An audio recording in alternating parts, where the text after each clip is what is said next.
दी जाती हैं। अच्छा, जब हम ऑपरेशनल लेवल की बात करते हैं पेपर सेटिंग की, उसमें आप पहले दो पॉइंट देखें कि जी mapping with the syllabus outline and evaluating learning outcomes of the syllabus in relation to this subject. ये दो ऐसी आउटलाइंस हैं जो कि बोल्ड इसलिए की हुई इस जगह पे कि ये हर लेवल के लिए, चाहे ऑपरेशनल हो, चाहे मैनेजरियल हो, चाहे स्टैटिक लेवल हो, इसमें ये स्टैंडर्ड आउटलाइंस हैं जो कि पेपर सेटर ने फॉलो करनी होती हैं। जब ऑपरेशनल लेवल के लिए होता है तो उसके अलावा general subject terminologies and concise framework पे थोड़ा सा फोकस होता है, और core principles to evaluate concept of the candidate. क्योंकि बिगनर लेवल के स्टूडेंट्स होते हैं तो हम लोग सिर्फ उनकी most sort of memory testing पे फोकस होते हैं। Based on the above students are required to focus. अब जब पेपर सेट हो गया तो स्टूडेंट ने उस पेपर के लिए अपने आप को किस चीज के लिए, किस तरह प्रिपेयर करना है, किस तरह उस चीज पे फोकस करना चाहिए। इसमें ऑब्वियसली मेमोराइजेशन फंडामेंटल एंड की कॉन्सेप्ट, आपको की कॉन्सेप्ट के बारे में बिल्कुल पता होना चाहिए, कॉन्सेप्चुअल अंडरस्टैंडिंग होनी चाहिए, अगर subject to subject basis depend करता है। Communication skill and sentence structure, this is important tool कि आपकी कम्युनिकेशन स्किल कैसी है। आपको जवाब आता है और आप उसको लिख नहीं पाते, ये कन्वे नहीं कर पाते, तो ये एक बड़ा माइनस पॉइंट है एक ऐसे स्टूडेंट के लिए जिसको आता है लेकिन वो कम्युनिकेट नहीं कर पाता। यह सेंटेंस स्ट्रक्चर उसका ऐसा होता है कि जो मार्कर या जो होता है उसको अकॉर्डिंगली उसको समझ नहीं आ रहा होता। तो इस पे स्टूडेंट थोड़ा सा ध्यान किया करें कि बड़ा सिंपल रखा करें चीजों को, जो आपसे पूछा जाए उसको सिंपली एक्सप्लेन करने की कोशिश किया करें और सिंपल सेंटेंस स्ट्रक्चर उस पर फॉलो करने की कोशिश करें। इस पे दो हाईलाइट एरिया है कि टाइम मैनेजमेंट। आप किसी भी लेवल के स्टूडेंट हो, time management is the key.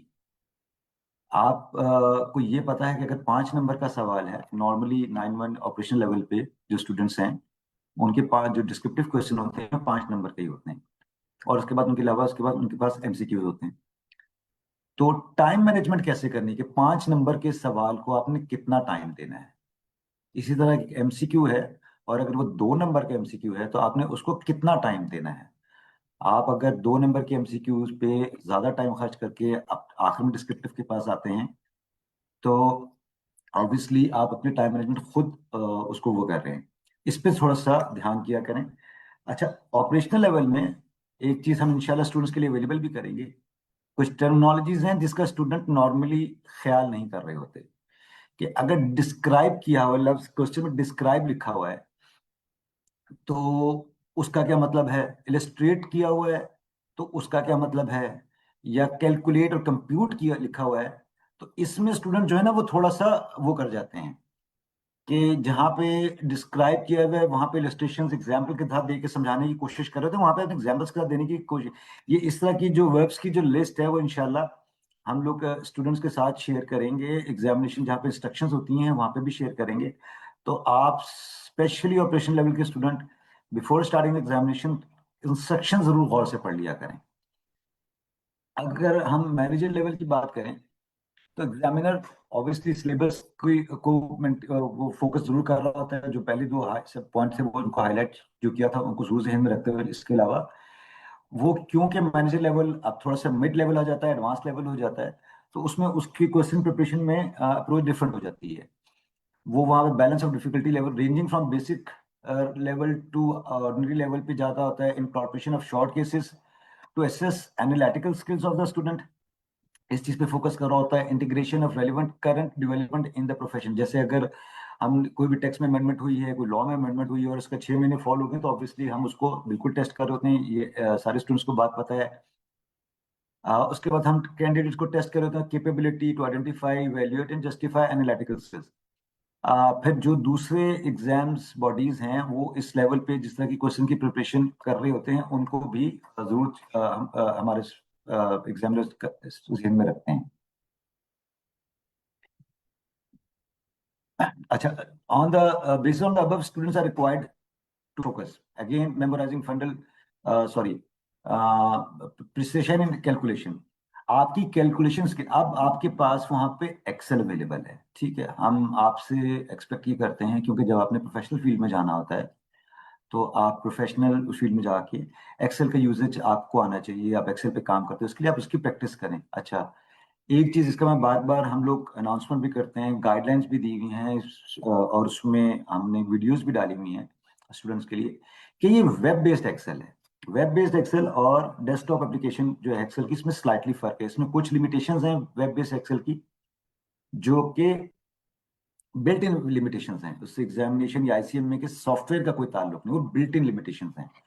तो उन लिमिटेशंस को आपने कैसे एड्रेस करना है, इसके लिए वेब बेस्ड एक्सेल की प्रैक्टिस करें, कि जाके जी हम लोग इस चीज को कैसे, और जितनी आपकी इसमें प्रैक्टिस होगी आप उतनी कैलकुलेशन में तेज होंगे और आपकी प्रिसाइज हो जाएगी। Integration of conceptual and numerical knowledge required होती है at the level of managerial levels from students.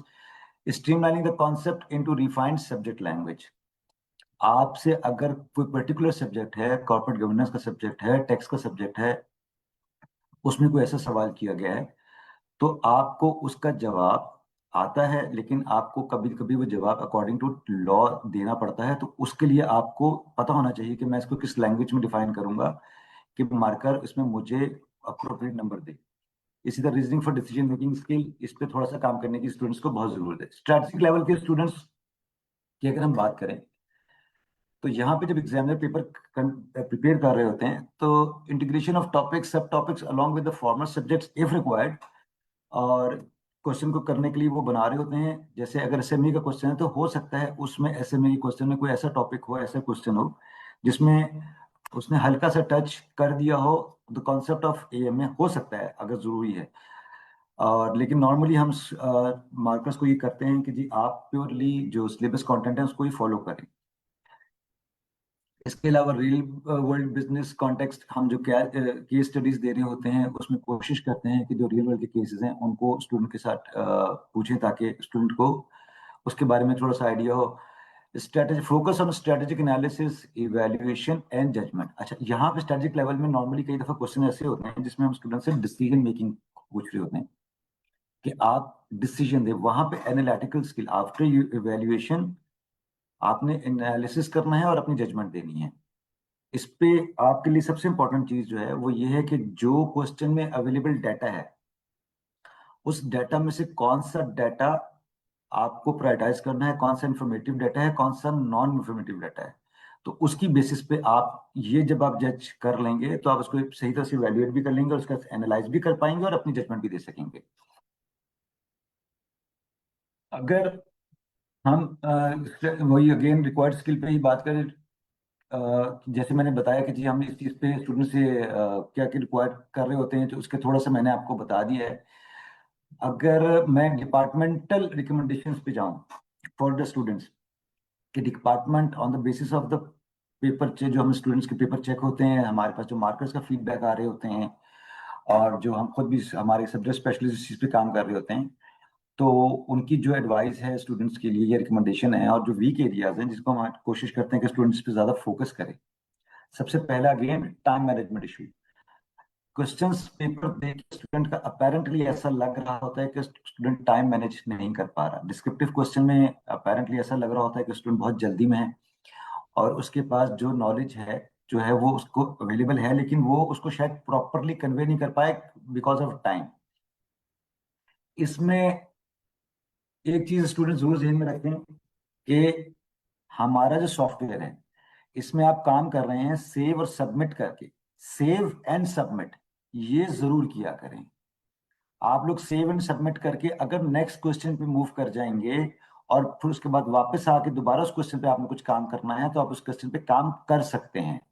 लेकिन स्टूडेंट क्या करते हैं, जो कि मिस करते हैं, वो ये करते हैं कि इसको सेव नहीं करते या सबमिट नहीं करते, नेक्स्ट क्वेश्चन पे मूव कर जाते हैं, और फिर कंप्लेन ये कर रहे होते हैं कि देख हमारा डाटा लॉस हो गया है, या डाटा उस तरह उसमें से डाटा में से कुछ मिस हो गया है।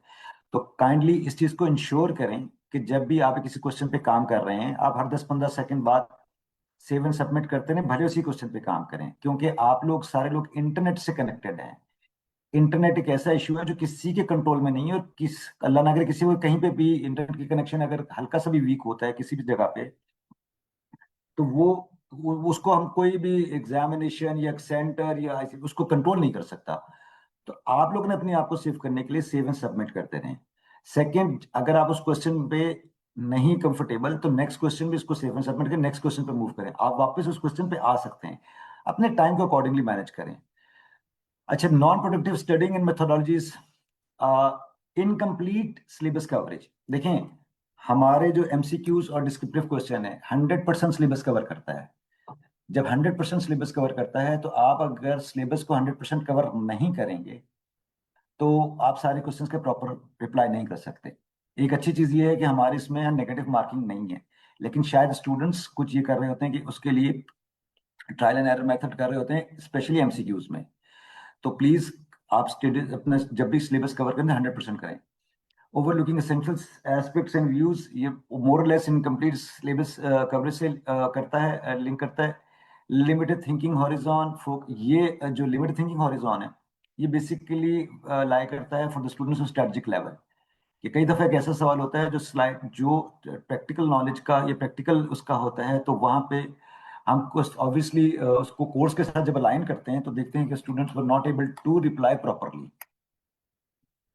और again focusing on more memorising formulas. आप अच्छा, focusing more on memorising formulas, आप एक चीज है कि अगर आप फार्मूला याद कर लेते हैं बहुत अच्छी बात है, नहीं याद करते अगेन एक्सेल इज अवेलेबल। आपने एक्सेल की प्रैक्टिस की हुई है, आप एक्सेल से फॉर्मूले को यूज कर सकते हैं। आपको वहां से सिर्फ यूज करना आना चाहिए। उसके लिए अगर आपको प्रॉब्लम हो रही है आप सेंटर में जाएं, सेंटर इंचार्ज से बात करें कि जी हमें लैब अवेलेबल करके दें, वो आपको अवेलेबल करके देंगे और वहां इस चीज की प्रैक्टिस करें। एक इन अप्रोप्रिएट रिप्लाईज, अच्छा इन अप्रोप्रिएट रिप्लाईज बहुत डिफरेंट किस्म के हो सकते हैं। Not replying according to the requirement of the question, आपसे कहा है कि डिस्क्राइब करें और आप वहां पे इलस्ट्रेट कर रहे हैं, तो आप विद द एग्जाम्पल, तो बेसिकली आप टाइम जाया कर रहे हैं क्योंकि वहां पे आपसे एग्जाम्पल मांगी ही नहीं गई है।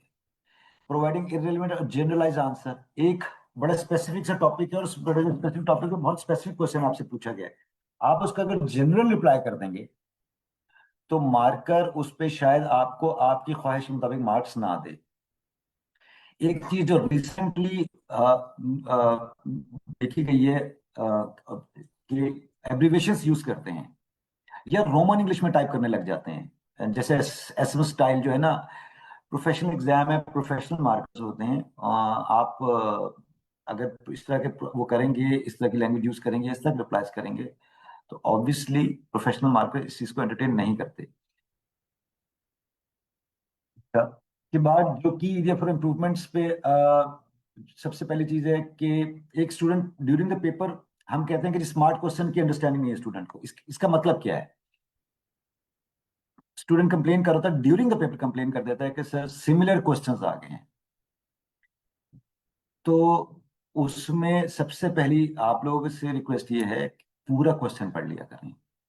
कई दफा ऐसा होता है कि क्वेश्चन सिमिलर होता है, उसकी रिक्वायरमेंट जो होती है वो डिफरेंट होती है। क्वेश्चन सिमिलर नहीं था, आप सिर्फ क्वेश्चन पढ़ते हैं और कहते थे कि जी क्वेश्चन जो है वो सिमिलर है, और उसकी बेस पे दो क्वेश्चन, चलो जी मेरे पास एक जैसे दोनों क्वेश्चन आ गए और सेम पैटर्न पे उसको रिप्लाई कर देते हैं। तो चूंकि स्मार्ट क्वेश्चन कई दफा बिल्ट हो रहे होते हैं, तो एक क्वेश्चन की एक से ज्यादा रिक्वायरमेंट हो सकती है, वो आपको एक से दो जगह डिफरेंट जगह पे पूछ सकते हैं। Again answer selection on trial and error basis, ये मैं पहले भी डिस्कस कर चुका हूँ। Unsatisfactory performance in descriptive area, and descriptive area में अनसेटिस्फैक्टरी परफॉर्मेंस की मेनली दो रीजन हैं। नंबर वन, के स्टूडेंट्स की टाइपिंग स्पीड स्लो है, आपने उसकी प्रैक्टिस नहीं करते, उस पर फोकस नहीं करते। और दूसरा ये कि एक्सेल से आपकी अवेयरनेस इतनी ज्यादा नहीं है जितनी होनी चाहिए। ऑपरेशन लेवल पे ऑब्वियसली हम एक्सेल टेस्टिंग बिल्कुल नहीं कर रहे हैं, लेकिन मैनेजर लेवल और स्ट्रेटेजिक लेवल पे हम एक्सेल की टेस्टिंग कर रहे हैं। वहां स्टूडेंट अगर इस पे कंफर्टेबल होगा तो जल्दी रिप्लाई कर पाएगा और अकॉर्डिंगली रिप्लाई कर पाएगा। फिर नॉट अटेम्प्टिंग ऑल क्वेश्चंस, एक ये है कि जी स्टूडेंट्स को मेरी रिक्वेस्ट ये होती है कि जी आपको जिस क्वेश्चन में जितना आता है उतना अटेम्प्ट जरूर करें, लेकिन इसके लिए जो सबसे इंपॉर्टेंट फैक्टर है that is the time management. आपको टाइम अपना डेफिनेटली मैनेज करना पड़ेगा अकॉर्डिंगली, ताकि आप सारे क्वेश्चंस को अकॉर्डिंगली अटेम्प्ट करें। Rushing to the conclusion without revision, ये रिवीजन हम लोग भी हमारे जमाने में और हमेशा हमें सिखाया जाता है, सारे स्टूडेंट को आज भी हम कहते हैं कि जब भी अपने क्वेश्चन सेव सबमिट कर दें उसके बाद एक दफा अगर आपके पास टाइम है तो आप क्वेश्चंस को रिवाइज जरूर करें। अच्छा, क्वेश्चंस अटेम्प्ट करने में सबसे पहली चीज ये है कि क्वेश्चंस को पढ़ने में आप 2 से 3 से 4 मिनट जरूर लगाएं।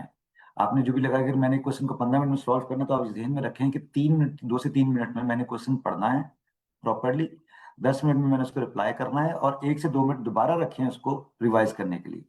तो ये एक ऐसी चीज है जो अपेरेंटली मिसिंग होती है कि कुछ क्वेश्चन में वर्किंग सारी की होती है, लेकिन डिसीजन उसमें डिसीजन मांगा होता है और उसने उस बेस पे आके पॉइंट पे आके किसी भी वजह से जल्दी करता है, डिसीजन मिस कर जाता है। ये पॉइंट है कि जी examination preparation attempting strategies, formalise yourself with exam format and content. आप लोग के पास मॉक अवेलेबल है, मॉक को अटेम्प्ट किया करें। सिमुलेशन के सेशंस होते हैं, सिमुलेशन के सेशन में 10% अटेंडेंस भी नहीं होती है। हम जितने स्टूडेंट्स की एनरोलमेंट होती है सबको कहते हैं कि आके सिमुलेशन करें, दो दो दिन के लिए पूरी पूरी लैब अवेलेबल होती हैं, लेकिन 10% ऑफ द स्टूडेंट भी आके सिमुलेशन सेशन अटेंड नहीं करते। दूसरा पॉइंट ये है कि read and follow instructions carefully. Student apparently instructions before the examination, from the start of the examination paper जो एक इंस्ट्रक्शंस आती हैं उसको नहीं फॉलो कर रहे होते, जिसमें सबसे पहले एक मेन पॉइंट जो मैं पहले भी डिस्कस कर चुका हूँ कि submit your answer time to time. कि आप अपने क्वेश्चन को जो भी जितना भी आपने काम किया है उसको सबमिट करते रहें, सेव एंड सबमिट करते रहें उसको, ताकि किसी भी पॉइंट ऑफ टाइम पे अगर किसी भी वजह से अल्लाह ना करे कोई भी इशू होता है तो आपकी जितना भी आपने सबमिट किया हुआ है वो कहीं नहीं जाता है। अच्छा, और दूसरी बात एक जहन में जरूर रखें, आप लोग जिस वक्त जितना क्वेश्चन सबमिट कर देते हैं उसके बाद अगर आपका सिस्टम बंद भी हो जाता है वो चीज सबमिट हो जाती है एग्जाम डिपार्टमेंट के पास, वो हमारे सॉफ्टवेयर में आ जाती है, वो चीज इतनी आ जाती है। तो स्टूडेंट ये कंप्लेन जो कर रहे होते हैं कि जी हमने क्वेश्चन सबमिट किया था और वो नहीं सबमिट हुआ, तो ऐसा नहीं है। हमारा सॉफ्टवेयर माशाल्लाह ऐसा है कि अगर आप एक दफा सबमिट करेंगे, एक लाइन लिख के सबमिट करेंगे, वो एक लाइन आ जाएगी, दो लाइन उसके बाद लिख के और सबमिट करेंगे और वो भी आ जाएगा। तो अपने क्वेश्चन को टाइमली बेसिस पे सेव एंड सबमिट करते रहा करें। फिर प्रैक्टिस वेब बेस्ड एक्सेल, इसका भी मैं पहले आपसे जिक्र कर चुका हूँ कि वेब बेस्ड एक्सेल की प्रैक्टिस करें और मॉक एग्जामिनेशन की प्रैक्टिस करें, मॉक उसको अटेंड करें। Approach to attempt paper, approach paper में अगेन वही जो पॉइंट्स हैं हमेशा से डिस्कस किए जाते हैं कि जो क्वेश्चन आपको पहले आता है, अच्छा आता है, उसको पहले अटेम्प्ट करें। हमने कोई ऐसी लिमिटेशन नहीं लगाई हुई कि आप एमसीक्यू ही पहले अटेम्प्ट करेंगे, डिस्क्रिप्टिव बाद में अटेम्प्ट करेंगे, या आप उस पर वापस मूव नहीं कर सकते। आप एक एमसीक्यू अटेम्प्ट कर सकते हैं, डिस्क्रिप्टिव पे जा सकते हैं, वापस एमसीक्यू पे जा सकते हैं, इसी तरह डिस्क्रिप्टिव क्वेश्चन में आप मनूवर कर सकते हैं। तो इस तरह पेपर को अकॉर्डिंगली अप्रोच करके अटेम्प्ट करें। Present answer logically, use headings where appropriate. इससे आपकी क्वेश्चन की प्रेजेंटेशन अच्छी होगी, मार्कर को जो एग्जामिनर है उसको चीजें हाईलाइट उस पे ऑब्वियसली उस पर अच्छा इंप्रेशन जाएगा, उसको चीजें बाइफरेट करने में आसान होगी, आपको अच्छे अकॉर्डिंगली प्रॉपर्ली नंबर देगा। एंड लास्ट पॉइंट इज कि in case of any issue immediately inform supervisor. Students इस चीज का जरूर ध्यान रखें कि अगर during the paper there is any issue arise, कोई भी इशू होता है, आप सुपरवाइजर को, जो आप हमारे मेंबर सुपरवाइजर अवेलेबल होते हैं, उनको जरूर आप inform किया करें जी ये मेरा एक इशू है, चाहे वो हार्डवेयर से रिलेटेड है चाहे वो सॉफ्टवेयर से रिलेटेड है। और इस बात का आप लोग यकीन रखेंगे वो सुपरवाइजर अपनी रिपोर्ट में या ऑन टाइम सेंटर इंचार्ज को और हमें इन्फॉर्म करते हैं, और हम उसका जो भी रेमेडियल एक्शन होता है अकॉर्डिंगली वो रेमेडियल एक्शन लेते हैं। और वो उसी को भी इन्फॉर्म करते हैं, अपने सुपरवाइजर रिपोर्ट में भी इन्फॉर्म मेंशन करते हैं, और उसका प्रॉपर्ली इन्वेस्टिगेट किया जाता है। तो इन सारी चीजों पे आप लोग ध्यान में रखेंगे और पेपर को प्रॉपरली, अगेन मैं इसको समराइज इस तरह करूंगा कि जी सबसे की important factor the time management. Obviously after the preparation of ये पेपर, सिलेबस 100% सिलेबस की कवरेज के बाद, while attempting the paper, confidence level and time management, that are the key, जिसके अकॉर्डिंगली आप एक पेपर को अच्छे अटेम्प्ट कर सकते हैं। बाकी जितने भी पॉइंट्स हैं वो मैंने इसमें डिस्कस किए हैं। अगर कोई पॉइंट रह भी गया होगा तो इंशाल्लाह हम लोग अभी सेशन चल रहा है उसमें भी डिस्कस कर लेंगे। That is all from my side जी, thank you very much.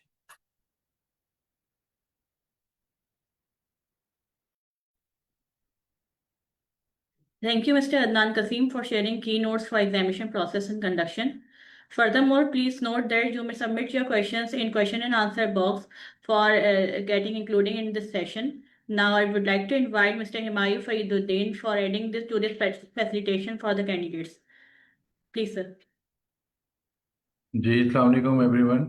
This is Humayun, Head of Education here. First of all, I would like to thank you to the entire team of your honorable panel guests, colleagues, dear Adnan Saab and Yasin Saab, and all together. And furthermore, the students who are basically listening to us. Basically, Adnan Saab has celebrated the entire phenomena of exam with respect to your curriculum and the other techniques and the coverage of your syllabus, etc. What I will discuss with you guys is basically the skills and the techniques which basically more of coverage of your syllabus rather than the routine preparation of your exam. So listen to me very carefully. This will definitely be very fruitful to you, inshallah. Furthermore, I'll just add on the presentation with respect to what we will basically discuss here. We will discuss your about the judgment, thought process, your clarity, your strategy of exam, how to prepare, what to do, and what not to do. So I'm going to share my slides with you, and then we will definitely keep on going through.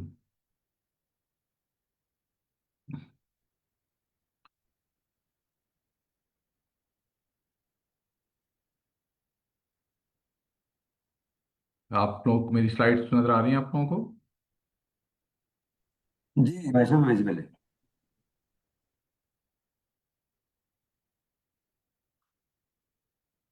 Now,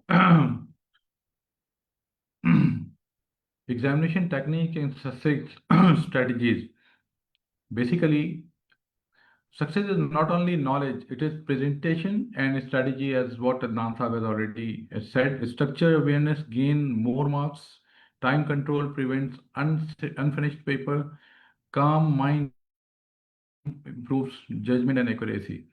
Basically, what it tells you, ये आपको बता रहा है कि देखिए आप अपने जो जो भी आप अटेम्प्ट कर रहे हैं क्वेश्चन, आप उसका स्ट्रक्चर्ड आंसर दें। मेरा कहने का मकसद सिर्फ ये है कि अगर आपसे ये पूछा जा रहा है कि ये बताइए एप्पल कैसा होता है, तो please do not answer like to the examiner कि ऑरेंज देखा है आपने, ऐसे ही होता है गोल गोल, उसका भी रंग ऐसा ऑरेंज सा होता है।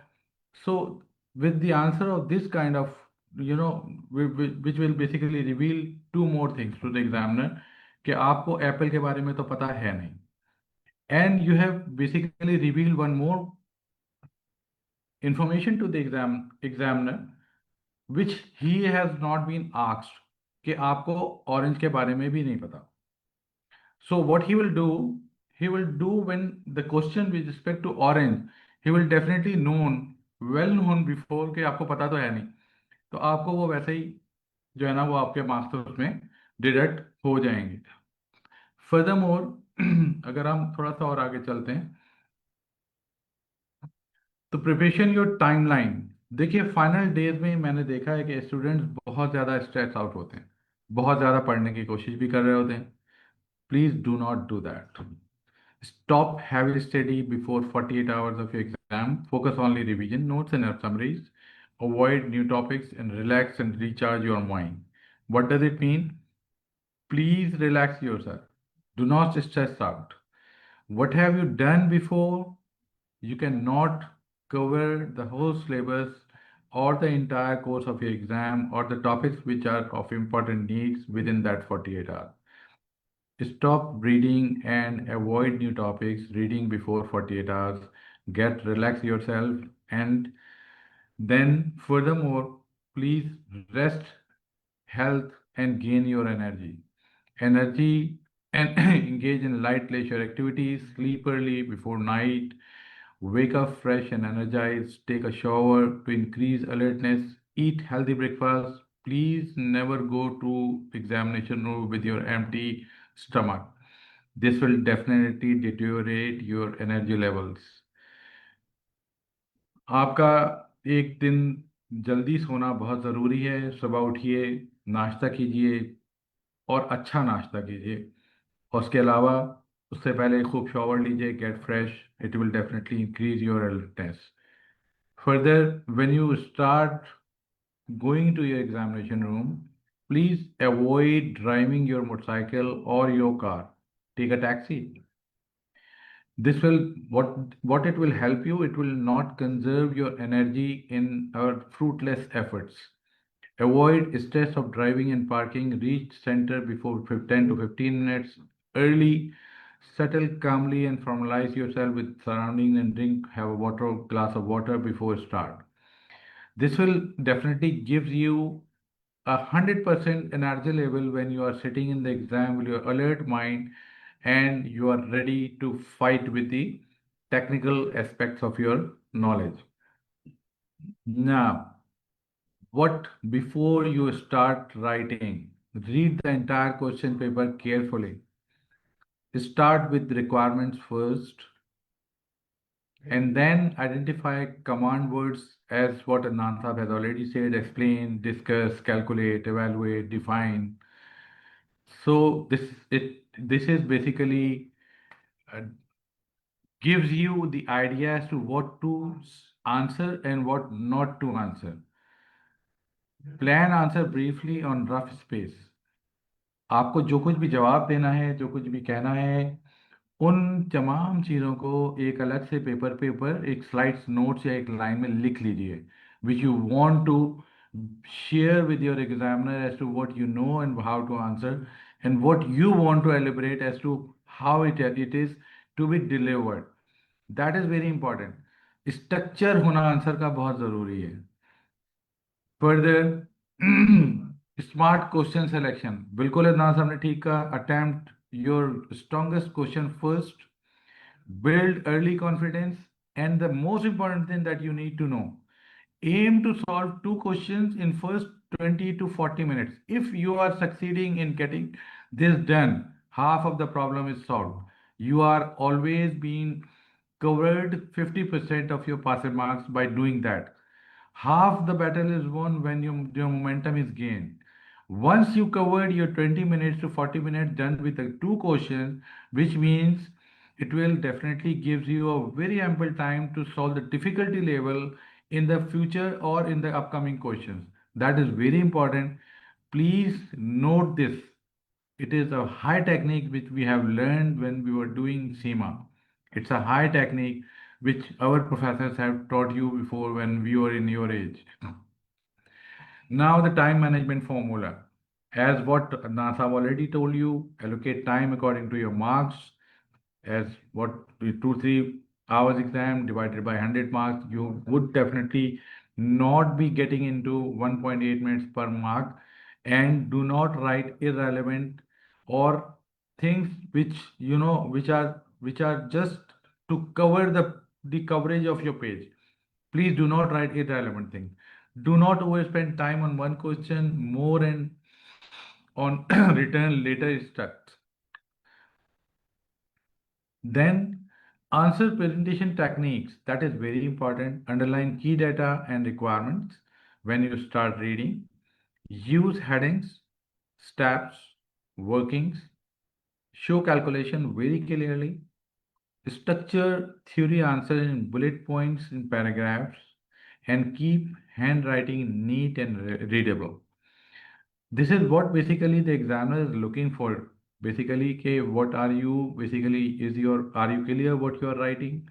Do you have the confidence level of what you are basically going through with the knowledge and the requirement that is basically asked by the question?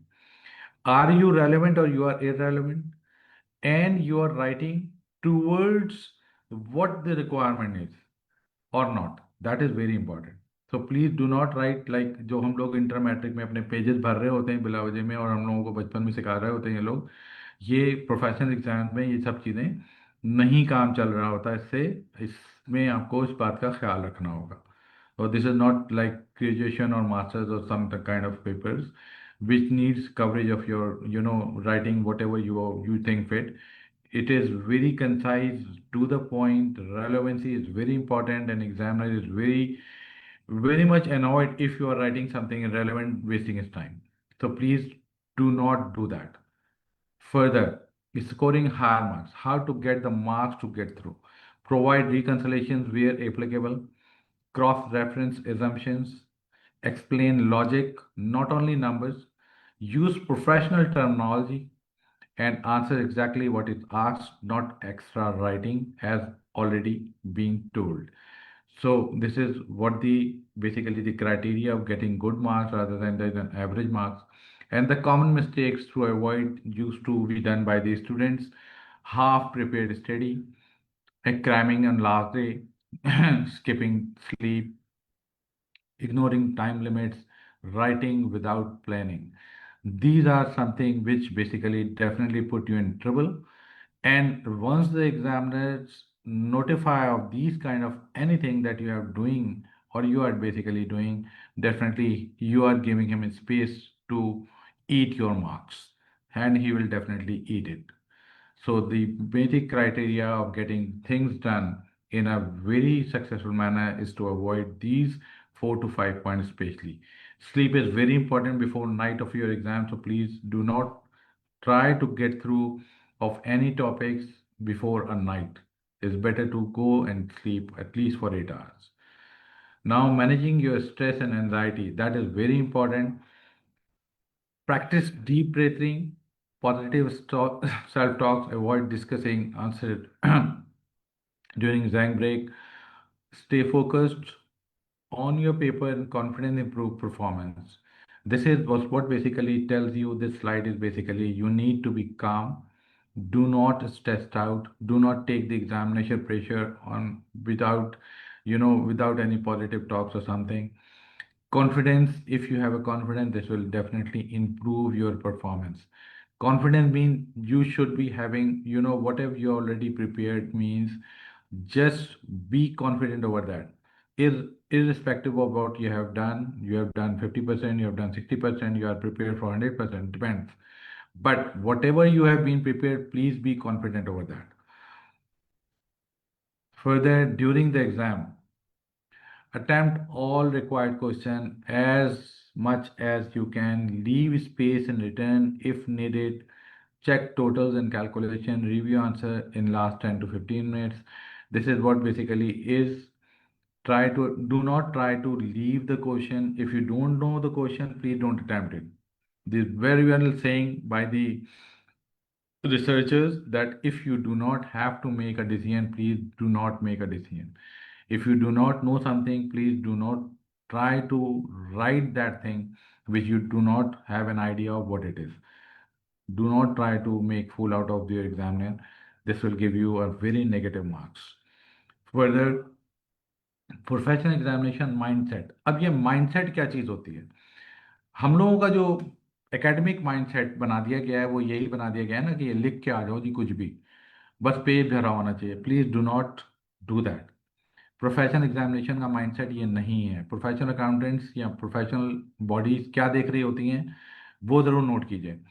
Think little. A professional accountant apply logic and judgement. Use practical examples, demonstrate ethics and clarity and quality over quantity. तो ये वो basically professional bodies जितनी भी हैं वो ये देख रही होती हैं कि आप कितना लॉजिकल हैं, कितने जजमेंटल हैं, आपके पास उस चीज़ की कितनी प्रैक्टिकल एग्जांपल दे के आप क्वेश्चन को सॉल्व करने की कोशिश कर रहे हैं, आपकी डिमोन्स्ट्रेशन के अंदर कितनी क्लैरिटी और एथिकल चीज़ें मौजूद हैं, और आपने कितना रेलेवेंट और क्वालिटी आंसर किया है रादर देन कि आपने क्वांटिटी को फिल इन करने की कोशिश की है. Further, success checklist. These are the 5-6 points which needs to be very carefully noted by the students, which I will definitely advise them to prepare syllabus, revise your summaries, have a very good sleep, early arrival in your examination room rather than to be late, time plan ready as to what you need to do, and positive attitude. Always have a positive attitude. Do not try to come up with the examination with a half cooked mind that oh ये तो मुझसे होगा नहीं, बस चलो जाके बैठ जाता हूँ. No, please always be very positive with a high attitude of winning the battle. Do not try to yourself to degrade or something kind of a negative aspect in your mind. Then the key takeaway: preparation plus technique plus calm mind is equal to success. That needs to be make the equation of having a very high success stories of your mind and the students as well. Prepare well, have choose your techniques, keep in your mind, keep your mind very calm, be confident, and definitely you will get the success. And then smart work, best last minutes, hard work. Your definitely your strategy determines your score. Smart work beats last minute hard work.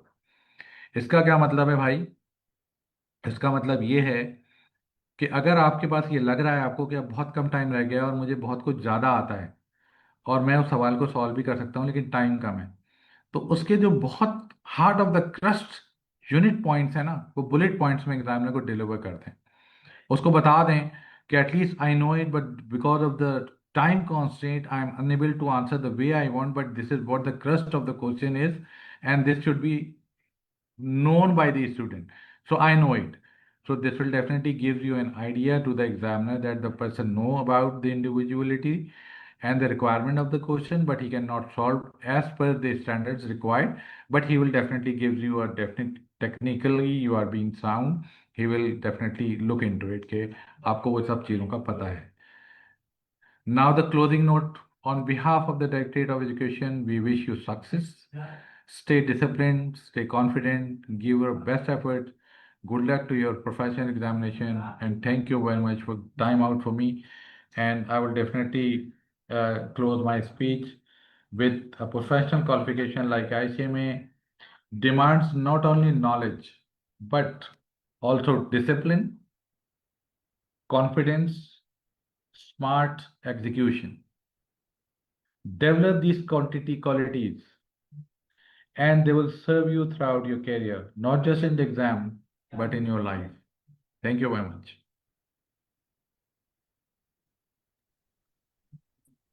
Thank you, this was Mr. all for Himayu. Thank you, Mr. Himayu, Head of Education Department, for providing useful insights over examination techniques. I'm sure they will certainly be useful for the candidates. Now we have here with us Honorable Chairman Examination Committee, Mr. Mohammad Yasin, in this session. Sir, would you like to share your thoughts for the session, or should we move to question and answer session? I think first we should move for the answer question, and I will say few words on the end of the session, inshallah. All right, sir. Moving towards the question.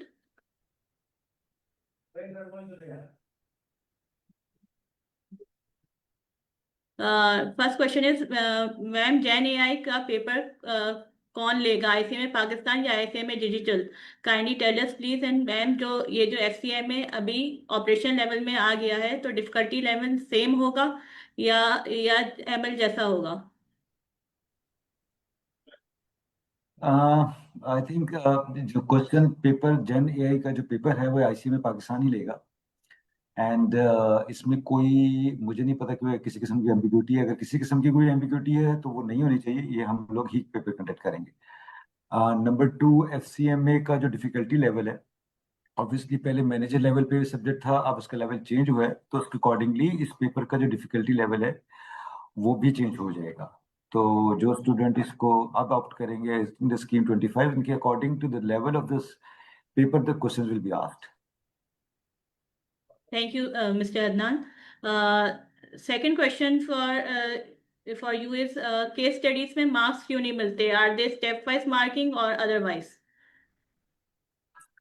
Case studies में marks step wise भी हैं और उस पे भी हैं। Case studies में देखें, बात यह है कि अगर आपसे केस स्टडी में क्वेश्चन में सिंपल आंसर पूछा गया या डिसीजन पूछा गया, अगर डिसीजन पूछा गया और आपने सिर्फ डिसीजन लिख दिया है और डिसीजन सही है तो ऑब्वियसली आपको पूरे मार्क्स मिल जाएंगे। डिसीजन गलत है तो आपके मार्क्स गए। लेकिन अगर आपने उस पर वहां पे डिसीजन तक पहुंचने के लिए स्टेप्स दिए हुए हैं और बताया हुआ है कि मैंने किस स्टेप्स के थ्रू मैं डिसीजन पे पहुंचा हूं, तो ऑब्वियसली मार्कर्स को इंस्ट्रक्शन दी होती हैं कि आप स्टेप्स के मार्क्स भी अकॉर्डिंगली दें।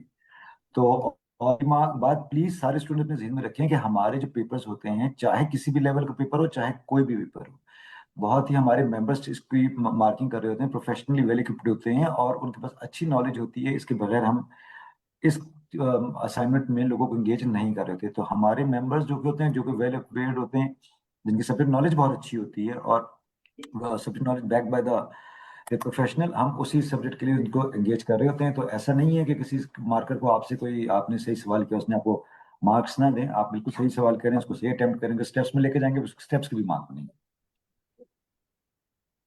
Thank you. Now the next question is, Assalamu alaikum. I want to ask that how can we highlight important things in text of descriptive answers?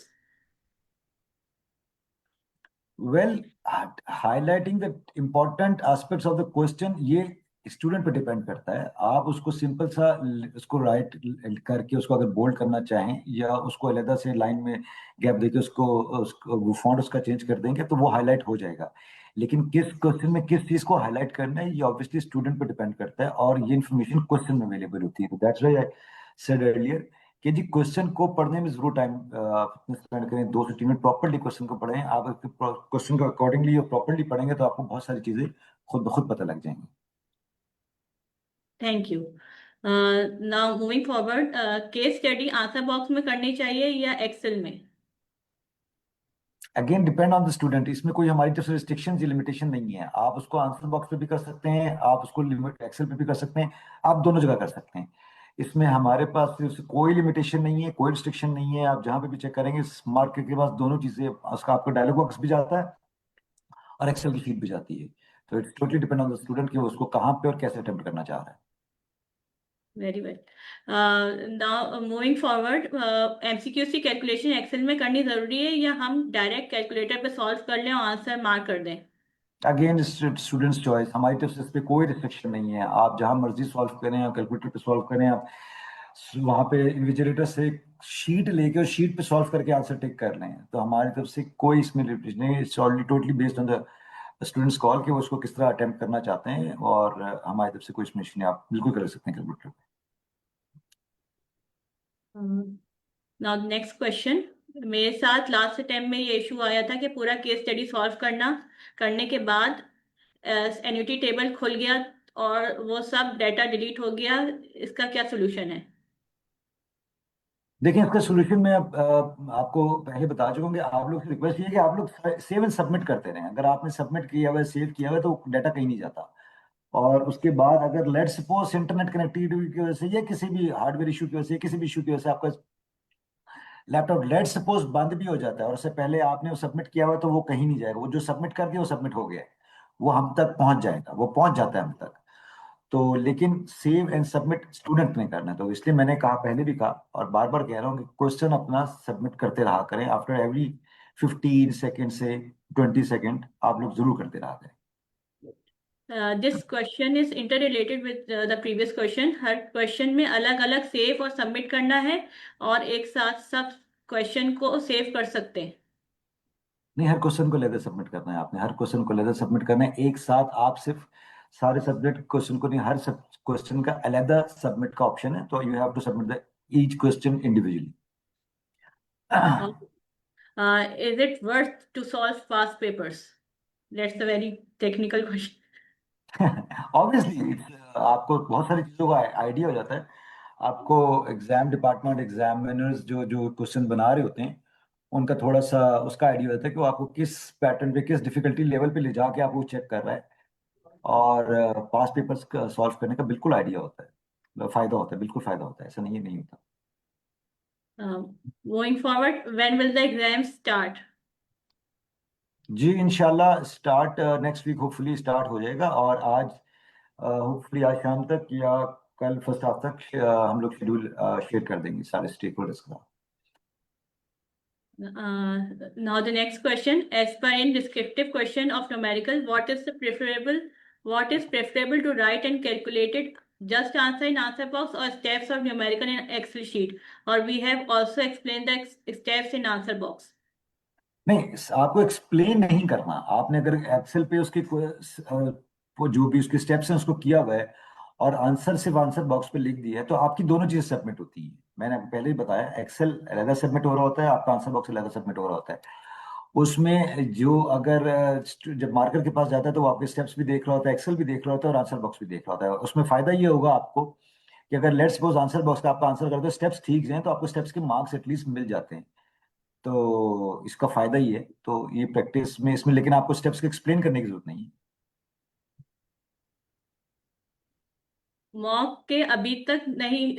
Mock अभी तक शो नहीं हो रहा पोर्टल में, या ये प्लीज बताएं।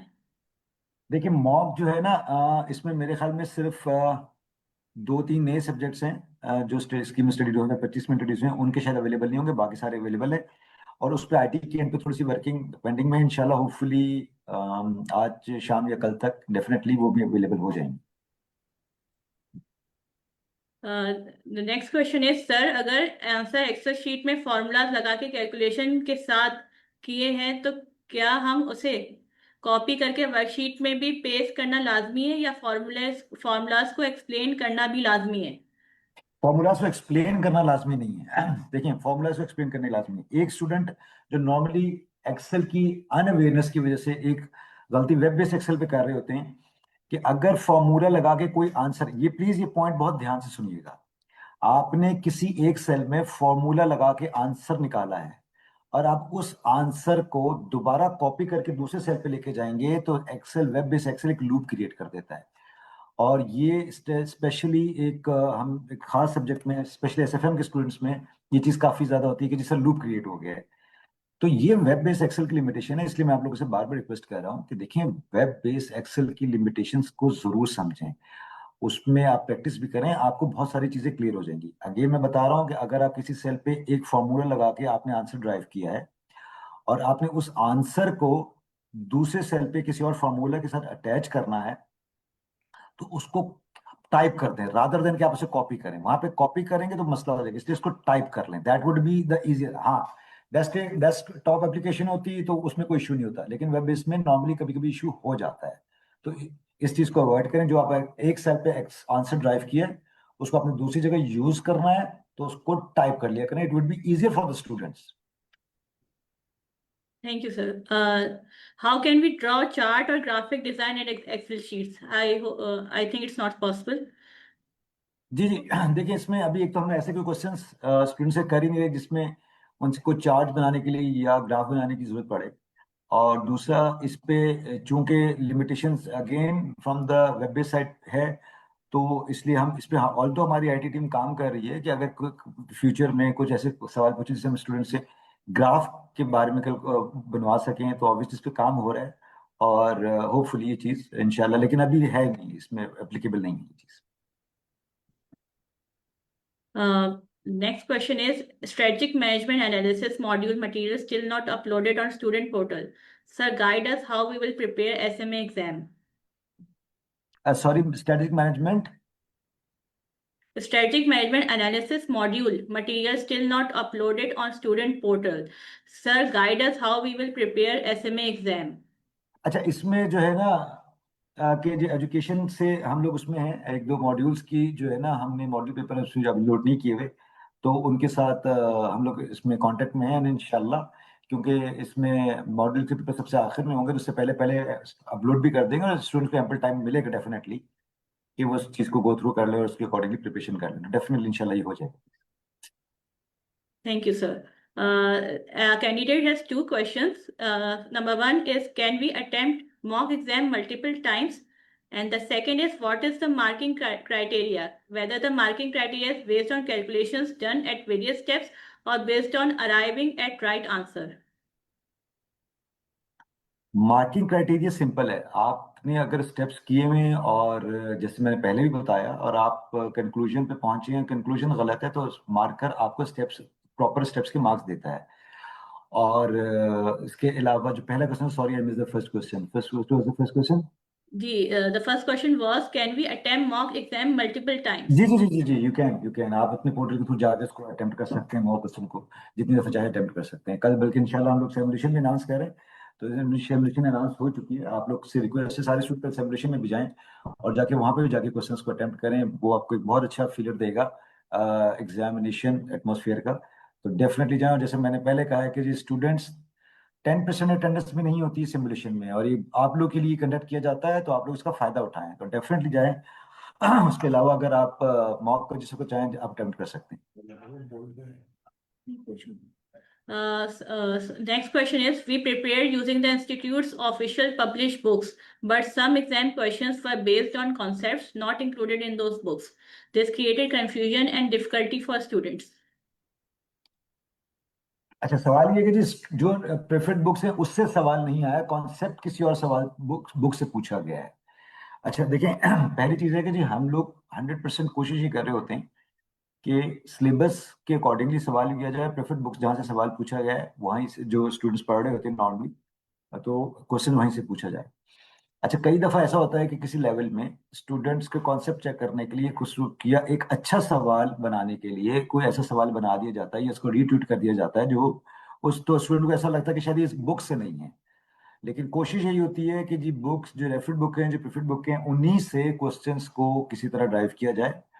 और जाहिर बात है वर्ड टू वर्ड बेसिस पे तो स्टैटिक लेवल पे हम नहीं जा सकते क्वेश्चंस पूछने के लिए, थोड़ा सा उसमें करना पड़ता है, तो ऐसा नहीं है। लेकिन हाँ, सिलेबस से जो सिलेबस और जो टॉपिक गिवन है उससे बाहर नहीं होगा सवाल। ठीक हो गया। The next question is very simple. Sir, how to underline a heading or bold or in a heading exam text? The options really available in the Excel sheet for reference. So ji ji that, बिल्कुल, जी जी। लेकिन इसके लिए आप देख लीजिएगा एक जो video भी हमने स्टूडेंट्स के लिए स्टूडेंट उस पर अपलोड की हुई है कि स्टूडेंट कैसे इस वेब बेस्ड एक्सेल को बेहतर यूज कर सकते हैं। वो मेरे ख्याल में 2-2.5 मिनट की वीडियो है। अगर आप उस वीडियो को देखेंगे तो आपके बहुत सारे क्वेश्चंस ऑलरेडी एड्रेस हो जाएंगे कि ब्रैकेट का यूज होगा, प्लस का यूज होगा, माइनस का यूज होगा, अंडरलाइन करना है, क्या करना है, तो उस बहुत सारी चीजें एड्रेस हो जाएंगी। और उसके बावजूद अगर कोई इस तरह के इश्यूज आते हैं तो आप अपने रिस्पेक्टिव सेंटर्स में जाइए, वहाँ पे आईटी टीम लोग अवेलेबल होते हैं, आप उनसे हेल्प आउट करें, डेफिनेटली आपको हेल्प आउट करेंगे। और अगर उसमें कोई फर्दर कोई प्रॉब्लम होता है तो आप एग्जाम पे ईमेल करके भी इस चीज को क्लैरिफाई कर सकते हैं। ठीक हो गया। हम सिंबल यूज कर सकते हैं या नहीं? फॉर सपोज अगर प्लस करना है तो एक्सेल फॉर्मूला से प्लस करें और कैलकुलेटर से प्लस करके टाइप करें। मैं सॉरी, मैं क्वेश्चन समझा नहीं। ये थोड़ी सी actually the candidate is asking for usage of symbols और टू राइट इट कंप्लीटली और just to apply it. Right the answer या द फॉर्मूला? सिंबल्स नहीं नहीं नहीं नहीं, अगर देखें वो सिंबल्स कई जगह इसको लिखने की जरूरत है। अगर अगर जैसे मैंने बताया था, कुछ ऐसे साइंस हैं जो कि आप वेब बेस्ड एक्सेल में यूज नहीं कर सकते, तो वहां पे अगर आप उसको लिख भी देंगे तो हमें हमारे मार्कर्स को इस चीज का पता है कि जी कौन कौन से साइन यूज नहीं हो सकते। और उसके लिए अगेन मेरी रिक्वेस्ट यही है कि जी इंस्ट्रक्शंस और इस वीडियो को जरूर देख लें, उसमें हमने क्लियरली बताया हुआ है बहुत सारी चीजों का कि आप कौन से साइन यूज कर सकते हैं, कौन से साइन यूज नहीं कर सकते, और अगर नहीं यूज कर सकते तो उनको अल्टरनेटिव क्या है। तो काइंडली उस चीज को देख लीजिएगा। कुछ साइंस हैं जो यूज हो सकते हैं, कुछ साइंस हैं जो यूज नहीं हो सकते। वो जो शायद लैपटॉप के जो आपके कीबोर्ड पे अवेलेबल होते हैं उसका कुछ है, फर्क आ रहा होता है कि जो जो कीबोर्ड में अवेलेबल नहीं है, शायद वो उस तरह के कुछ साइंस हैं। लेकिन हम कोशिश करते हैं कि उनकी यूजेज भी ना हो, हमारे क्वेश्चन ऐसे नहीं होते कि उनकी यूजेज भी आए। Thank you, sir. I think this question is repetitively coming back and forth in the candidate's mind. As it is necessary to use Excel or Word both, and for MCQs it is necessary to show calculations. Can you please readdress this? देखिए, मैं बता चुका हूँ कि student की call है। Student चाहे Excel पे काम करे, चाहे एक्सेल ना यूज करे, डायलॉग बॉक्स पे काम करे, चाहे वर्कशीट पे काम करके सिंपल आंसर अपलोड कर दे, टोटली स्टूडेंट की कॉल है। हमने सारे, हमारी तरफ से कोई रिस्ट्रिक्शन नहीं है कि आपने लाजमी एक्सेल यूज करना। आपकी फायदे के लिए, आपके उसके लिए ये दिया हुआ है कि आप एक्सेल यूज कर लें। आप नहीं यूज करना चाहते, आप डायलॉग बॉक्स यूज करें। आप उसको भी यूज नहीं करना चाहते, आप वर्क रफ शीट वहां से लेके उस रफ शीट पे अपनी कैलकुलेशन करके आंसर अपलोड कर दें, ठीक है। और again apply the same applies for the MCQs कि आप एमसीक्यू अटेम्प्ट करने के लिए भी आप जैसे मर्जी आंसर ड्राइव करें। तो इसमें कोई हमारी तरफ से कोई रिस्ट्रिक्शन नहीं है कि जी आपने एक यूज करना है या दोनों यूज करने कुछ लाजमी नहीं है आप। लेकिन हाँ, दोनों में से कोई एक, आप डिस्क्रिप्टिव क्वेश्चन है तो एक्सेल या डायलॉग बॉक्स में से कहीं एक जगह पे आपका आंसर जरूर अवेलेबल होना चाहिए। Thank you, sir. Now the next question is for the transition arrangement. The candidates want to ask. It has been observed that there is a clear discrepancy between transitional arrangement and the examination form. The transition arrangement reflects a specific set of subjects, where the examination form displays different subjects, which create ambiguities. Furthermore, during the process of filling out the examination form, the PIK scheme is not displayed. The absence of schemes related information at this stage creates serious doubts. Further requesting that exam scheme should be visible appear on admit card. अच्छा, इसमें मेरे हमें 2-3 सवाल हैं। पहला सवाल ये कि जी ट्रांजिशनल अरेंजमेंट, देखें transitional arrangement has nothing to do with the examination form, it is progression scheme. आपके सब्जेक्ट जो इसमें एग्जामिनेशन फॉर्म में अवेलेबल होते हैं वो as per progression scheme available होते हैं कि आपने प्रोग्रेस किस तरह किया। Transition is simply your updated grade sheet, जो कि आपके उसमें होती है कि जी आपका जो रिजल्ट नया जो भी एग्जाम का आपका रिजल्ट आया था उसके बेस के बाद आपके क्या स्ट्रक्चर ग्रेड्स आ गए। जो सब्जेक्ट अवेलेबल होते हैं वो सब्जेक्ट अवेलेबल होते हैं on the basis of progression. हाँ, कुछ स्टूडेंट्स का कुछ इश्यूज आए थे कि जिसको कि उसके पास उनके पास accordingly subject on the basis of their admission नहीं विजिबल हो रहे थे, एड्रेस कर लिया गया था इशू को। और जितने भी इस तरह के स्टूडेंट्स थे उन सारे स्टूडेंट्स के इस तरह के इशू को ना सिर्फ एड्रेस किया गया बल्कि अकोमोडेट कर लिया गया था। बाकी उन्होंने कहा जी कि पिक का एग्जाम का वो अवेलेबल नहीं था, बिल्कुल ऐसी बात नहीं है। पिक अवेलेबल एग्जाम का ऑप्शन बिल्कुल अवेलेबल था उन स्टूडेंट्स के लिए जो पिक एलिजिबल थे।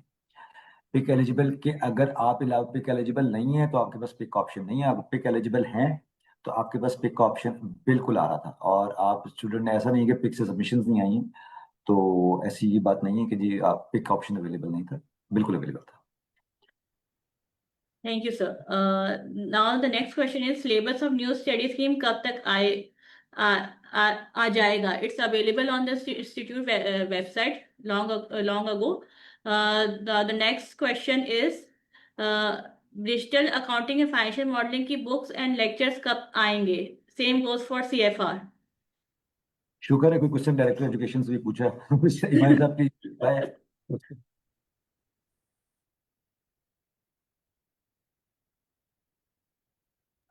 Gee, we are working on it. Inshallah, most likely by the end of February, we believe that we will be able to upload all the lesson notes and the material with respect to our new stream. हम ये कर चुके हैं काफ़ी पहले भी, लेकिन कुछ टाइम कॉन्स्टेंट्स की वजह से हमारी जो नई स्कीम लाई हुई थी वो उसकी वजह से कुछ कोर्स कंटेंट चेंज हुआ था, जिसकी वजह से हमें उसको दोबारा से रीडू करना पड़ेगा. It is taking a little bit more time, but we will be definitely doing by the next month. Before next month, inshallah, everything will be on the website. Thank you, sir.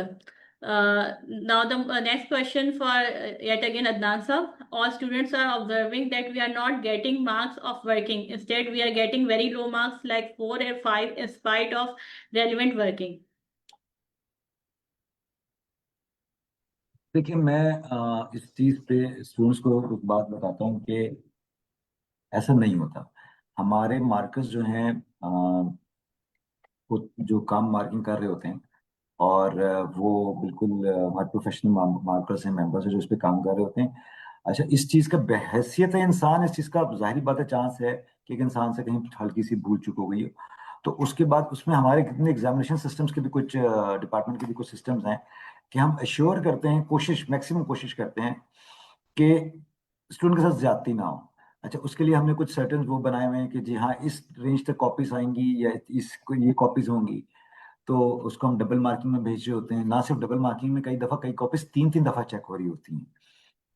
तो इस चीज का normally हम इस चीज को जितना इस एड्रेस मसले को एड्रेस करने की कोशिश कर सकते हैं हम लोग करते हैं और इस तरह की कोशिश करते हैं कि स्टूडेंट के साथ इस तरह की ज्यादती ना हो। और बाकी हमारे मेंबर्स हैं, हमारे मार्कर्स जो काम कर रहे होते हैं और उनकी हम गाहे बगाए उनकी मार्किंग को भी अपने एंड पे वेरीफाई कर रहे होते हैं कि जी उन्होंने अकॉर्डिंग टू जी उनकी मार्किंग जो है वो है, इस चीज पे सारी चीजों पे काम कर रहे थे। तो ऐसा नहीं है कि आपने बिल्कुल सही सवाल किया। जो स्टूडेंट्स पास हो रहे होते हैं उनको भी नंबर मिल रहे होते हैं, जो स्टूडेंट फेल हो रहे होते हैं उनको भी नंबर मिल रहे होते हैं। हाँ, कभी आपको लगता है कि आपने बिल्कुल सही सवाल किया है और उसका जो है मार्क्स आपको अकॉर्डिंगली नहीं मिले, इसी डिस्क्रिपेंसी को दूर करने के लिए जो एग्जिस्टिंग एग्जामिनेशन कमेटी थी उन्होंने हमें कहा था कि जी आप questions after every examination upload कर दिया करें पास पेपर, क्योंकि पहले नहीं हो रहा था। तो अब वो भी कर देते हैं ताकि अगर ऐसा किसी के जहन में कोई डाउट है तो उसको भी देख ले कि जी मैंने इस क्वेश्चन को कैसे अटेम्प्ट किया था और एक्चुअली इसको किस तरह अटेम्प्ट होना चाहिए था। तो ऐसा नहीं है कि आप लोग इसको अटेम्प्ट करें और आप लोग को गलत मार्क्स मिले। ये एक वो है जो जाहिर बात है हमारे जब में हम भी ये फील करते थे, लेकिन ऐसा होता नहीं। Now we have question from Facebook. We will take some question from Facebook. When the first question is when new subjects for the new subject lectures are available, when will the lectures will be available on portal for DLP students? Humayun साहब please.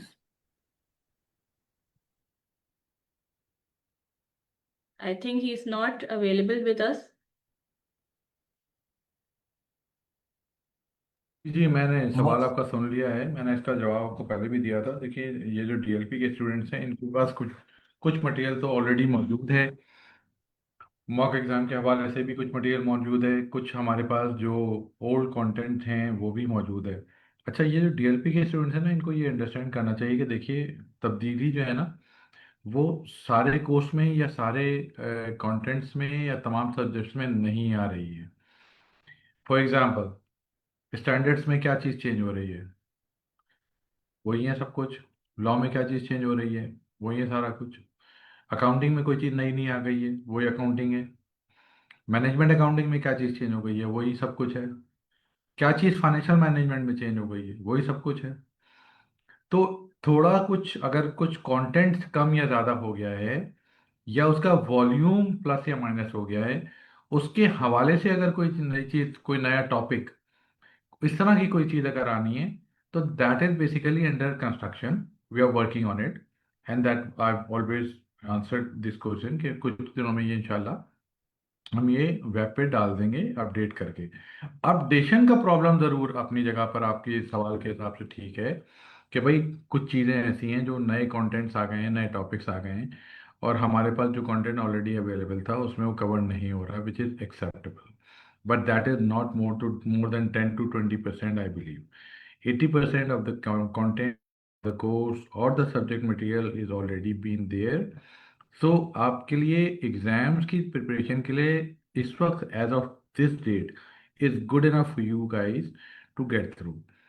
तो इसलिए ज़्यादा परेशान मत हो कि जी course content नहीं है या मटेरियल ही नहीं है, ऐसे कुछ नहीं है। कोई चीज़ तब्दील नहीं हो गई है। कुछ चीज़ों में कुछ अपडेशंस की रिक्वायरमेंट्स हैं जो कि डेफिनेटली हम उसके ऊपर काम कर रहे हैं और वो जैसे ही कंप्लीट हो जाएगा वो वेब पे आ जाएगा। सो आई थिंक कि ज़्यादा वरी होने की ज़रूरत नहीं है हमारे स्टूडेंट्स को। आप लोग अपनी एग्जामिनेशन की प्रिपरेशन अपने ओल्ड कंटेंट के हिसाब से अगर कर लेंगे तो आपका एग्ज़ाम आपके लिए मॉक एग्ज़ाम को आप आराम से कर लेंगे और मॉक एग्ज़ाम अगर आपसे हो जा रहा है तो इट मीन्स कि आप फाइनल एग्ज़ाम भी आराम से कर लेंगे। So that would be definitely, I think I've well answered to the question. Anything else?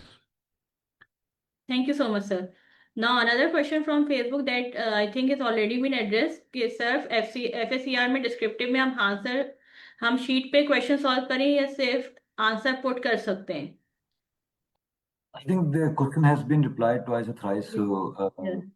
again, जैसे मर्जी कर सकते हैं, जहाँ मर्जी करें आप, बॉक्स पे करें, एक्सेल पे करें, बट कहीं एक जगह आपने आंसर लिखना अवेलेबल जरूर करना। जी जैसा कि बिजनेस टैक्सेशन पहले नहीं था, अब जो ML2 में स्टूडेंट्स होंगे वो बिजनेस टैक्सेशन का पेपर देंगे? ML2 में जो स्टूडेंट्स होंगे बिजनेस टैक्सेशन का पेपर देंगे मतलब? अब जो है शो हो रहा है आई बिलीव, तो वो उसके हवाले से पूछना चाह रहे हैं शायद। पहले नहीं था उसमें, फिर अब मैनेजरियल लेवल में आ गया है, तो इस हवाले से शायद पूछना चाह रहे हैं। ML1 में टैक्स एंड प्लानिंग, जो बिजनेस टैक्सेशन का पेपर मैनेजर लेवल 1 में जो है एक्चुअली। जी जी जी जी जी, जो जिसका एलिजिबल है, अगर उसको उस पेपर में ऑप्शन स्कीम में आया है और उसका एलिजिबल है, बिल्कुल उसको पेपर देना है। सही सर। आंसर्स में एग्जांपल्स देनी चाहिए या नहीं? Again depends on the objective. Question के जी। इफ क्वेश्चन सेज के जी इलस्ट्रेट करें तो इसका मतलब है कि you have to quote example, और अगर आपको उसने सिंपल कहा कि डिस्क्राइब कर दे या ना करें तो उसमें जरूरत नहीं है। And it basically depends on the student कि वो उस क्वेश्चन की रिक्वायरमेंट को, जो उसका वर्ब जिससे पूछा गया है, उसको कैसे अंडरस्टैंड करता है। लेकिन इलस्ट्रेट का वर्ड अगर आए तो मैं जरूर कहूंगा स्टूडेंट्स के जरूर एग्जाम्पल कोट किया करें। Thank you sir. MN1 old scheme के अकॉर्डिंग क्लियर हो गया, तो आप फेस और टैक्स भी देना कंपलसरी है या ML2 दे सकते हैं? I think this. हिमालय साहब प्लीज, अगर आप काइंडली रिप्लाई दे कुछ। सॉरी मैं मिस कर गया आपका। कैन यू प्लीज दोबारा से कुछ आप आई विल बता रिट्रेस दें? It sir. ML1 old scheme के अकॉर्डिंग क्लियर हो गया है, तो आप फेस और टैक्स, FSCR और टैक्स भी देना कंपलसरी है या ML2 के पेपर दे सकते हैं? नहीं, आपको देखिए ये सीक्वेंस वाइज चल रहा है। अगर आपकी सीक्वेंस आप मेंटेन करते हुए आ रहे हैं तो आप उसको उस हिसाब से आपको करना होगा। और अगर आपको कहीं आप ये कहीं अगर आप मिस कर रहे हैं कि जी मैंने ये कंटेंट पढ़ लिया है और मेरे पास कुछ लोगों के सवाल ऐसे भी थे कि जी ये सेम कंटेंट है, तो वो कंटेंट आपको बाहर लग रहा है वो सेम नहीं है। ठीक है ना, उसका कवरेज ले जो रेशियो, उसका उसका डिफिकल्टी लेवल, उसकी टेक्निकलिटी जरा डिफरेंट है। तो डेफिनेटली दोबारा देना होगा जब वो पेपर आपको अटेम्प्ट करना होगा। All right, sir. Thank you so much. Now the next question is CGBLE में अक्सर स्टूडेंट्स को डिस्क्रिप्टिव में मार्क्स क्यों नहीं मिलते? Do we have to mention the section number for every question? No, it's not necessary कि जी आपसे कोई नहीं कह रहा कि जी आप सेक्शन नंबर वहां पे मेंशन करें। हमारी कोई ऐसी रिक्वायरमेंट नहीं होती कि जी आप सेक्शन नंबर को मेंशन करें। आप अकॉर्डिंगली अप्रोप्रिएटली आंसर रिप्लाई करें जो आपसे पूछा गया है उसका। हाँ, सीजी में कुछ क्वेश्चन ऐसे हो सकते हैं और टेक्स्ट में जिसमें आपको reply according to the language of the subject reply करना होता है। तो वहां पे थोड़ा सा चीज का ख्याल कर लिया करें। बहुत ज्यादा जेनरिक होगा तो ऑब्वियसली उसको शायद मार्कर एंटरटेन नहीं करता, लेकिन सेक्शन नंबर मेंशन करने की कोई जरूरत नहीं। It's not compulsory actually.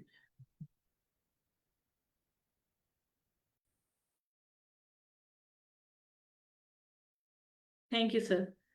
Now the next question is जिन स्टूडेंट्स का अगस्त से 10th तक ऑपरेशन लेवल क्लियर हो गया उनको जेन आई एग्जाम्प्ट होगा या सिर्फ दिसंबर अटेम्प्ट तक के लिए था? हिमांशु साहब please.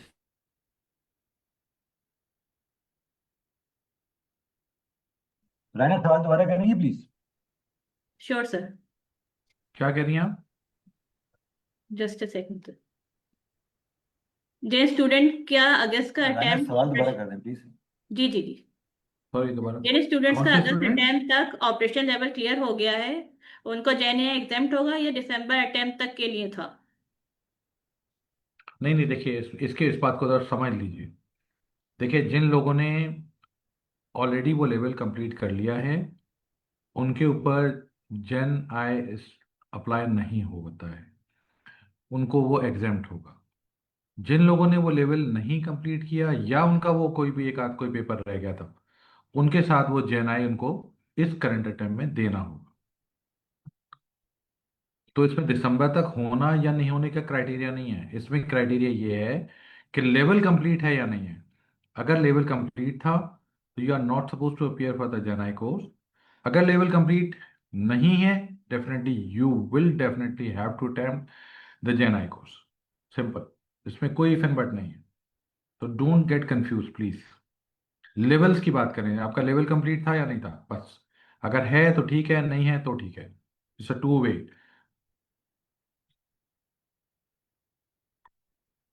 Anything else? Thank you sir. So the next question is, sir, I'm living in KSA and want to attempt exam.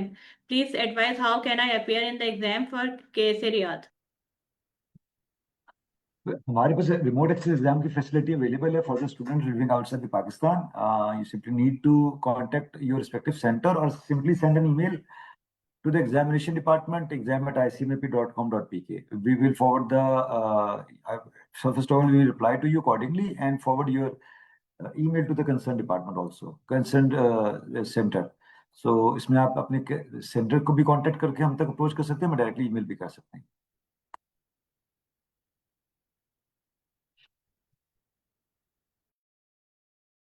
रहना अनम्यूट कर लें।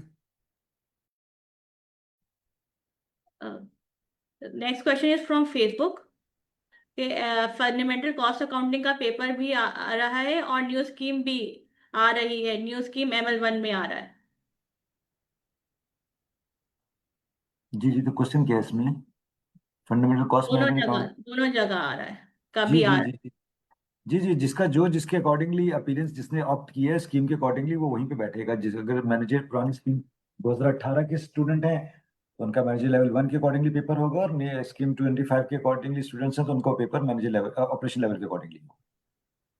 Thank you, sir. I have attempted SMA in last attempt and in theory सब questions के marks 0 थे, सब questions के marks 0 थे जबकि मैंने डिटेल में आंसर दिया था। मैं ये कंफर्म करना चाहता हूँ कि थ्योरी अटेम्प्ट करने का क्राइटेरिया क्या है जिससे मार्क्स मिले। थ्योरी अटेम्प्ट करने का क्राइटेरिया सेम है और सिंपल है। आपसे जो सवाल पूछा गया है उसके अकॉर्डिंगली आप रिप्लाई करेंगे, आपको बिल्कुल मार्क्स मिलेंगे। लोगों को मार्क्स मिलते हैं, ऐसा नहीं है किसी को मार्क्स नहीं मिलते। और जहाँ तक मुझे याद है लास्ट टाइम ऐसे मेरा रिजल्ट भी काफ़ी अच्छा आया था। तो ऐसा नहीं है कि लोगों को मार्क्स नहीं मिल रहे, तो मार्क्स मिलते हैं। इट्स जस्ट कि जी you might lose the track, और तो इस पे थोड़ा सा काम करें और इंशाल्लाह अल्लाह ने चाहा तो हो जाएगा। ऐसा कोई नहीं है कि जी आपने मार्क क्वेश्चन को अटेम्प्ट सही किया और आपको मार्क 0 दे दे। ऐसा कुछ नहीं होता। I believe most of the answers have been addressed in this session and are have would be helpful for the candidates. So we will close this session on the keynote of Mr. Yasin Mohammad Yasin, Chairman Examination Committee. Sir, over to you. I would like to add one more thing, please, before Yasin Sahab, please listen to me carefully. देखिए, this examination is not meant to intimidate you. Basically, it reveals your potential. It is to evaluate your potential as to how good you are. So keep in mind that thing, that is basically the evaluation of your potential, not the criteria of intimidation. Thank you. Over to Yasin Sahab. बेटे निकल जाएगा। जी miss, जरा question repeat कीजिएगा please. Sir, actually, I have concluded the question and answer session, so I have Okay. I am Okay. coming to you for closing remarks. Thank you very much. First of all, I am thankful to Sajjad साहब जिन्होंने ये session initiate किया, और no doubt outstanding presentation from exam side and education side. Thank you Adnan कसीम साहब and Humayun Fariduddin साहब। बड़ी valuable input बच्चों की, बट सिर्फ मेरी एक रिकमेंडेशन होगी कि अदनान साहब और सज्जाद साहब आपसे भी, कि नेक्स्ट जो है वो this session should be organize after any result. जब हम अनाउंस करते हैं तो विद इन 1 वीक हमें ये करना चाहिए। मतलब आज जो आपने टिप्स दी, आई थिंक कि वो बच्चे उनको एग्जीक्यूट करने के लिए बड़ा शॉर्ट टाइम है। आपने बता भी दिया कि कमिंग वीक में उसका एग्जाम है, तो आई थिंक कि ये जो है वो पिछला एग्जाम कंक्लूड होने के साथ ही अगला सेशन हमें जो है वो करना चाहिए। ये मेरी इनपुट थी। फर्दर स्टूडेंट्स के लिए आई वुड लाइक टू से कि अगर मैं अपनी, क्योंकि टेक्निकल लोगों ने बोल लिया और बड़े आपके सब लोगों के सवाल, और मैं देख रहा था मोर देन 150 क्वेश्चंस जो हैं वो डिस्प्ले हुए मेरे सामने, और पार्टिसिपेशन भी काफ़ी हेल्दी थी। मैं जो फील करता हूँ with respect to the students के, हम भी जब स्टूडेंट्स होते थे तो हमारे भी ऐसे इमोशंस होते थे कि हम सारा कुछ ठीक करके आए हैं, सारा कुछ इंस्टीट्यूट ही गलत कर रहा होता है। दैट्स नॉट द केस, क्योंकि मैं अब सारी ट्रांजिशन का पार्ट रहा एग्जामिनेशन कमेटी का भी, और right now heading the examination committee as well.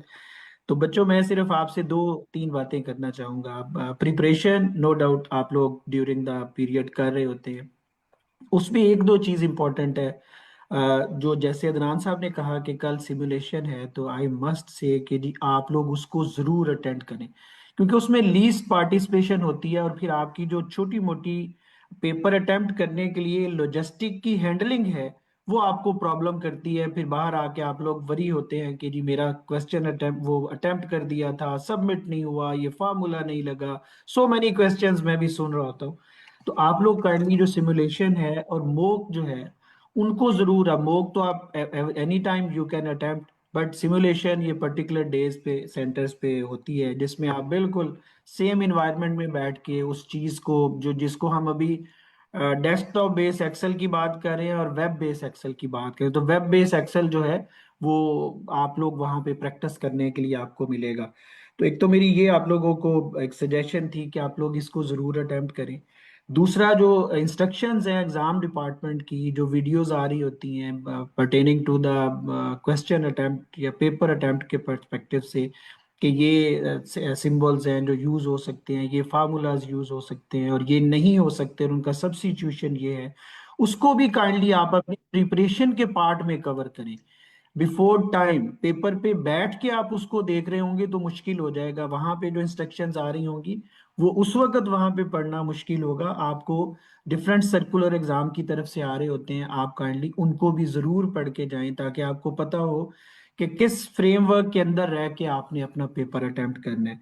Second जो है वो ड्यूरिंग द पेपर अपना हुमायूं साहब ने भी टिप दी है कि आपने अपना स्ट्रेस कैसे मैनेज करना है। अदनान साहब ने बताया कि हम किस तरह का लेवल पूछ रहे होते हैं, जो टर्मिनोलॉजीज है उनको आपने कैसे अंडरस्टैंड करना है कि उनके अगेंस्ट कितना लिखना है, मार्क्स को देख के आप लोगों ने लिखना है। तो ड्यूरिंग द पेपर जो मेरा इसमें आप लोगों को होगा कि जो मोस्टली मैं कंप्लेंट सुनता हूँ वो यही है कि आप लोगों के नॉलेज में होगा कि देर इज इन्विजिलेटर एंड फिर एग्जाम सुपरवाइजर आपके पास होता है। तो in case of any difficulty आप उन लोगों को जरूर अप्राइज करें। अदनान साहब, one more suggestion from my side कि आपने जैसे आज स्टूडेंट्स के साथ सेशन किया है, आप जो है वो अगले बिफोर एग्जामिनेशन आप इन जो सुपरवाइजर्स हैं उनके साथ भी करें, क्योंकि लॉट ऑफ कंप्लेंट्स के सुपरवाइजर को बताया जाता है कि ये प्रॉब्लम आ रही है और सुपरवाइजर आगे रिपोर्ट नहीं करता। आई डोंट नो कि ये फैक्ट है कि नहीं है, बट मेरे पास बच्चे आके यही कह रहे होते हैं।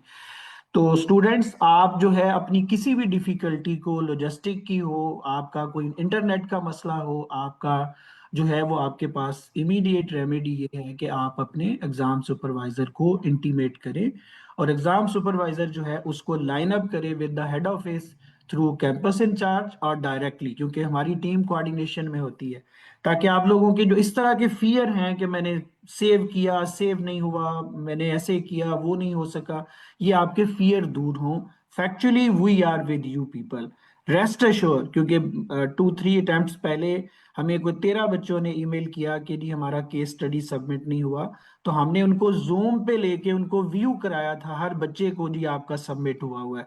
तो आप देखिए ये मशीन है, अगर आप वन टाइम सबमिट का बटन दबाते हैं तो आपका वो डाटा कहीं नहीं जाएगा। रेस्ट अश्योर उसकी लॉग बन रही होती है, ना इंस्टीट्यूट ना कोई और बंदा उसमें इंटरवीन कर रहा होता है, क्योंकि ये सिस्टम है, सिस्टम में हर क्लिक का आपका रिपोर्ट हो रहा होता है कि आपने क्या किया और क्या नहीं किया। देन फिर एंड ऑफ एग्जाम पे भी मैं चाहूंगा कि अगर आपको अगेन वही बात, क्योंकि टेक्निकल साइड ये दोनों हमारे जो एक्सपर्ट्स हैं इन्होंने बताई, लेकिन मैं जो क्वेश्चन सुन रहा होता हूँ कि मैंने ये किया, मुझे पता नहीं था क्या करना है, किसको बताना है, मेरा इंटरनेट चला गया था, मुझे टाइम नहीं दिया गया, मेरे साथ ये हो गया। तो आप लोगों को ये भी पता होना चाहिए कि आपने अगर कोई ऐसा क्वेश्चन अराइज होता है, ऐसी सिचुएशन आपके साथ होती है, तो आपका ड्रेसल कहाँ पे होना है। वो ड्रेसल प्राइमरीली आपका जो सुपरवाइजर है वो है, देन कैंपस इंचार्ज है, और फिर आप हेड ऑफिस को भी ईमेल कर सकते हैं अगर आप कोई डिफिकल्टी फील करते हैं। ऐसा नहीं है कि घर आके दूसरे दिन आप कहें कि कल मेरे साथ ये हो गया था। तो आप वहीं से एग्जाम सेंटर से निकलते हुए या ड्यूरिंग द एग्जाम आपके पास पूरा स्टाफ वहां मौजूद होता है, आप उन लोगों को अपनी प्रॉब्लम बताएं, बजाय इसके कि आप बाद में किसी सोशल मीडिया पे या किसी और जगह लिख रहे हो कि जी मेरे साथ ये हो गया। क्योंकि नो डाउट आप जो है वो सारा कंप्यूटर बेस कर रहे होते हैं, तो कंप्यूटर के चैलेंजेस हमेशा रहते हैं, नॉट ओनली आईसीएम में, एवरीवेयर हम ऑफिस में बैठे हुए हैं, यहाँ भी प्रॉब्लम्स आ जाती हैं। But there should be a way कि जी आपने उसको एड्रेस कैसे करना है। अगर उसको फॉर्मली एड्रेस करेंगे तो you must be compensated, time आपको मिल जाएगा, इंटरनेट का इशू हुआ है या कोई और हमारी जो जो भी रेमेडियल उसका हम कर सकेंगे आपकी फेवर में, वो अकॉर्डिंगली हम जो है वो हमारा एग्जाम विजिलेंट होता है वो करने के लिए। Best of luck for the coming examination. Day by day हम अपनी लॉजिस्टिक और अदर थिंग्स को, पेपर पैटर्न को काफ़ी इम्प्रूवमेंट की तरफ लेके जा रहे हैं, और जिसकी वजह से रिजल्ट्स इम्प्रूव भी आ रहे हैं। क्योंकि आप लोग तो सिर्फ अपना देख रहे होते हैं, हमारे पास टोटल स्टेटिस्टिक्स होते हैं कि कितने परसेंट रिजल्ट किसका इम्प्रूव हुआ, क्या हुआ। तो थैंक्स टू अल्लाह ताला कि ये कोऑर्डिनेशन जो है एजुकेशन एग्जामिनेशन की, अगर ये दोनों जो हमारे डिपार्टमेंट हैं ये अपने अपने कोर एरियाज में जो है वो अपने फंक्शन जैसे परफॉर्म कर रहे हैं, इसी पेस के साथ चलते रहें और स्टूडेंट्स को फैसिलिटेट करते रहें। एजुकेशन एंड पे भी जो पढ़ाया है वही टेस्टिंग की तरफ जा रहा होगा, तो आप देखेंगे कि रिजल्ट्स जो है वो डे बाय डे और बेटरमेंट की तरफ जाएंगे। नो डाउट कि रिस्पॉन्सिबिलिटी स्टूडेंट्स पे भी आती है। वो जो एक र्यूमर्स पे बिलीव करते हैं जी ऐसा हो जाता है वैसा हो जाता है, कुछ नहीं होता। आप जो अटेम्प्ट करते हैं उसका आपको रिजल्ट मिलता है, और देन आपको पता है कि रिजल्ट आने के बाद भी अगर आपके कोई डाउट्स हैं तो there is a formal mechanism कि आप उसको एड्रेस कर सकते हैं, आप रिव्यू पे जा सकते हैं, आप रीचेक पे जा सकते हैं, ये आपका राइट है। तो अगेन बेस्ट ऑफ लक और thank you to the panel और सजाद साहब for organising this session. Thank you so much. Thank you, Mr. Muhammad Yasin Saab, for sharing your valuable insight, and thank you for both the departmental heads for sharing their feedback. And I hope the answer addressed must be helpful for the candidates in all key aspects. So we will be concluding the session. Thank you once again for your time and all the best for the upcoming session. Allah Hafiz. Allah Hafiz.